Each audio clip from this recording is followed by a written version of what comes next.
no need for it. Okay, now that that's out of the way, we can get back to the discussion about behavior. When you think about certain things that you usually don't think about, it may make sense to you intellectually, but your habits are established prior to the intellect, prior to what you call logic and reason. And so you have feelings about things, feelings and pride, like if my son was number one in his class and all that sort of thing, if he was studying irrelevant subjects as a fashion designer or an interior decorator or a lawyer, it wouldn't make any difference to me.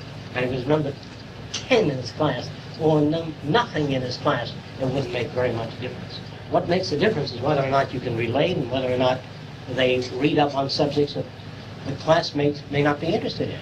I don't care, like if you're a liberated female and you walk around asking your friends what they think and they don't buy it at all, so you dump the viewpoint, I would say you have tremendous insufficiency. And a lot of people go a lot of places and they sit down and they listen to ideas and they won't make a decision. They'll turn to the person next to them and say, what do you think of that guy? And they forget it. And so a lot of people are not habituated to what you call think for themselves or evaluate the system and say, well, I don't know enough about it, I accept some of the things and some things I reject. So just remember that prior to reading books on semantics and Veblen, social phenomena, social psychology, you get habits established at home. Your brother, your father, your dad, you have all those things, and you have the social habits. You got to send a birthday card, and you do those things, and then you read all the books on semantics, and what the hell's a birthday card? Happy New Year. You don't control the New Year.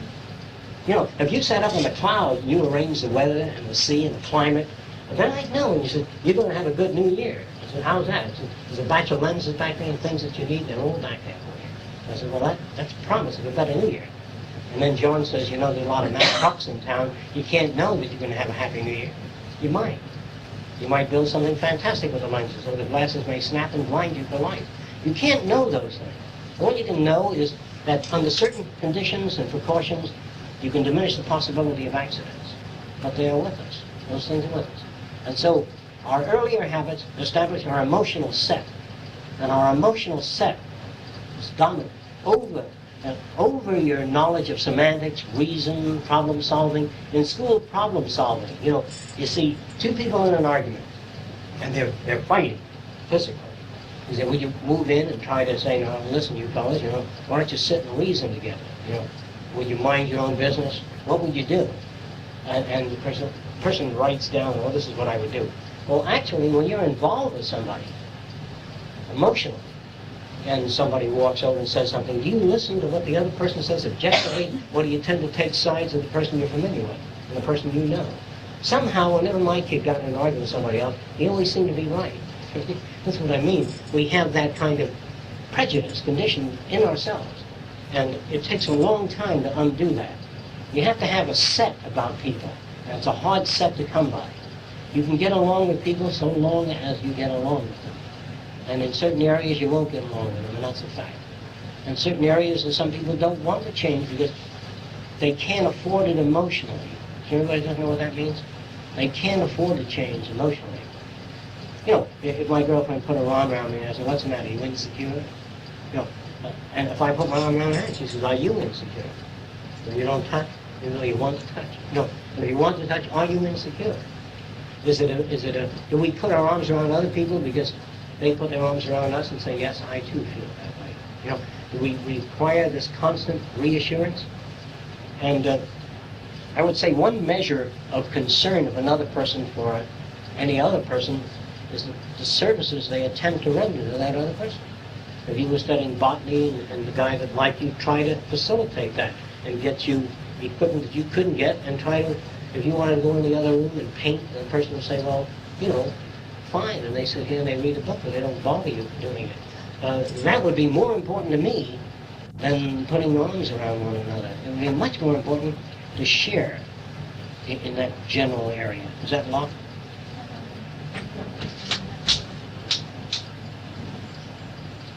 To me, it would be much more important to do that. But if you did that, suppose you did that to a person, suppose you were very extensional to the person, but no sweet nothings, you would lose contact with that person. Because their habits of thought, in other words, if you if a person trips and falls and you help them up, bandage their knee, and then head off. You say, oh, thank you very much. I'm sure you do the same for me. I don't need that. There's something odd about that character. And so, reading on semantics and then applying this kind of intellectual sanity may not come off right. And it may not, you may see in the behavior of other people that you're talking to kind of an alien look. You know what I mean? And it may antagonize you. Because here you are trying to provide them with some information that you feel may be relevant to their lifestyle. And they turn around and say, that sounds communist. Or whatever the hell they say. They say things like that. Why don't you go back to Russia? Here the guy dropped the package, they helped him put everything together. He said, what are you, communist? You see, I see it in that sense. They can't always put things together. And so the way they look at you when you're talking to them causes, or Freud would call, an unconscious resentment. Or what you would call, seemingly you speak to the person and it seems to bounce off their ears. They don't seem to understand. And then you plead with them. You say, I didn't mean anything harmful by that. I only attempted to assist. Because I didn't ask you. Mind your own fucking business. What are you interested in using music and all? What are you, an FBI agent? No. They don't always like to answer to other people. And so a lot of people are very private. And the reason that they are is because when you tell me that your kid brother was in a mental institution for 3 years, and I'm sorry to hear that. Is he well? When I get mad at you, I says, you notice occasionally a kid brother was in a hospital for 3 years. And I use it against you. And then your friends come, I didn't know your kid brother. How'd you find out? Fresco. Because when I get mad at you, I might say, not that I've got anything against it, but a father was criminally insane. Murdered 9 children. I notice when she puts coffee on the table, she shakes it. So the point is, people that have any kind of resentment against you will notice that your eyes bulge when somebody's talking. So they will see that. They see it. They have need to see it. And so, being rational is a tough project. You launch a batch of crap at people, John, hurl it out. Then they go, and you say, I see.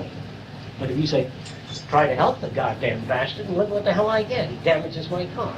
I mean, that's looking for justice. So what you're supposed to do is just throw it out. Women's lib. Oh shit, I wouldn't want how, how are you, Fresco? I don't want that much liberation. Besides, women are naturally weak. So the whole idea is that they don't want the package. They don't need it. And also, if a female picks up a gun and hits a moving target continuously, one of the guys says, there's a lot of male harm. Some goddamn thing. Some goddamn thing. A female on the motorcycle in the barrel, probably a lesbian. I know it's easier for them to understand. To become liberated, they need a lot of shades of gray. And even if a person is a lesbian, so what? You know what I mean? Because everybody has a certain amount of dualistic behavior. Sometimes I see a guy that I haven't seen for a long time and I want to put my arms around him. I'm glad to see him. But I don't want to kiss his cheek because I wasn't brought up in Turkey. My father does that. He kisses a guy on both cheeks and he hugs it, and they walk around, brothers walk around with their arms around each other in Turkey. And they weep. If a Turk hears that another guy had a little trouble, they take out their handkerchiefs and they weep. And their political leaders, when they get up and make a speech, we're losing land and territory of Turkey, and they weep, they really weep. And they weep like that. And nobody looks at them as a color. This is a pattern. Now, in fact, a lot of men that have peculiar feelings about something, sometimes are conditioned not to weep. But they weep in here, which is pretty rough. Sometimes it's better to weep. Sometimes it's better physically to weep. But it's a sign of weakness. See? And you went around screaming because your brother was run over by a Mack gun. They would remember that. See? And they don't seem to remember the fact that you were very close to the person and you couldn't handle it. You didn't have the tools for handling that situation emotionally. Remember that people are not going to sit back and say, I'd like to understand her behavior from her point of view, or his behavior from his point of view. They don't do that. Nor do they really want it, John. So whenever you yak at people, you're yakking at them in a given culture, in the Middle Ages, and all the reinforcers are not in your hands. But if you had a yacht, or something that you called all those boys together that you work with and gals and said, hey, we're all going out Sunday. I said, gosh, anybody getting out like that is going to be darn smart. And he said, what do you think? You say, well, I'm a member of the John Birch Society. He said, where can I get literature on it? He's got a yacht, he's got 9 cars, he must know something. But here you are, you know, peddling pencils on the corner and talking about the insufficiency of Congress. And they think, Jesus Christ, how come he's peddling pencils on the corner, you see? And so the idea, Joe, is that people don't want to listen. They don't have any need for it. And you or John or me, sometimes we don't symbolize anything that they want to look up to. They do that with very famous people. They say, what kind of coffee do you drink? How many cups of coffee do you drink a day? Do you ever drink tea? Do you have sleepless nights? And so normal people try to get next to famous people, and rich people, or important people, because they feel a little bit like get on, you know, and they'll get in with that crowd and get the extensionality of that system. So here you got a hell of a lot of insecure rats running around trying to make contact with rats that know where the pile of food is. And the rat says, yeah, there's the pile of food. And the guy says, gee, it's 800 feet high and I haven't had anything to eat for 3 days. And the guy says, you see that fence around the food? It's private property. There's also a proximity mechanism on the fence and a security guard. But an act of human kindness should be committed once in a while. The guy gives him a sample, maybe, or half a sample.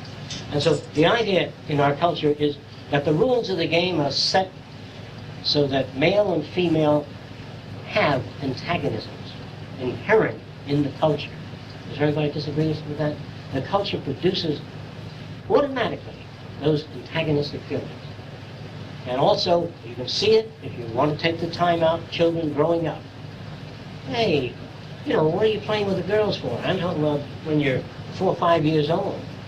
That kind of thing. You know, he likes my sister. I didn't know why older guys want to go out with girls. You can't have any fun with a girl. You know, you throw your ball and they can't even catch it.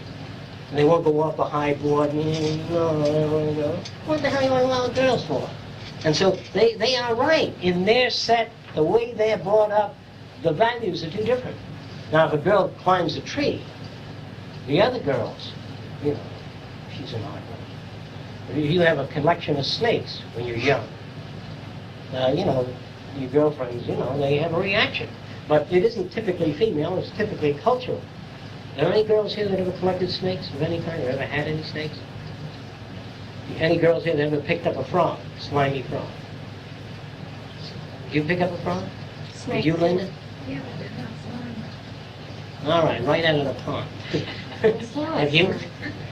Have I? Yeah. I have, but I wouldn't. Are you conditioned against that kind of thing? Yeah, I don't like snakes or frogs. Whether it's poisonous or not poisonous. Part of your conditioning.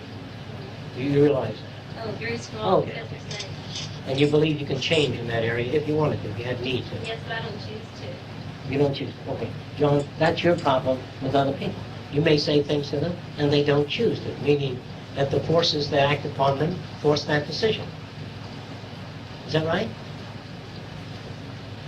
You know, if you go out with a guy, if a girl goes out with a guy, and she likes the guy, and she wants to go to bed with him, and she puts her arm around him, starts opening his fly and reaches for him, you know, the guy doesn't feel comfortable because it doesn't fit the pattern. It's far afield of the pattern. There must be something wrong with her. See? And so, but if a guy does it, that's how men are. And so, you know how men are. Everybody knows that. So, what you're dealing with is a set of patterns. They're all established. The patterns are established. You know, if you squeeze your girlfriend's butt while she's getting into a car, then all right. But if I were in a supermarket, my girlfriend would reach for my balls, you know, I said, you know, not here. No, because I can't sit around like that. The supermarket says, all right, go ahead, that's what you have to do. Because the people in the supermarket, there's always that guy with the captain's hat and the beard. And if they see you on the radio or anything like that, it doesn't take very long, especially. And so in the world today, if you want to make contact with people, you have to simulate certain values on the outside. I mean, you have to wear that mask. Now, I don't think people want to turn around and say, how liberated are you? And you say, you go like that and you fart. No, now, a girl that does that, especially a respectable girl, you know, from a good home, I mean, that's not liberating. That's sick. So the difference between sickness and liberation is close, you know. All right, John, there's your major problem. The major problem is that people don't choose to change because they don't see the extensionality of the system.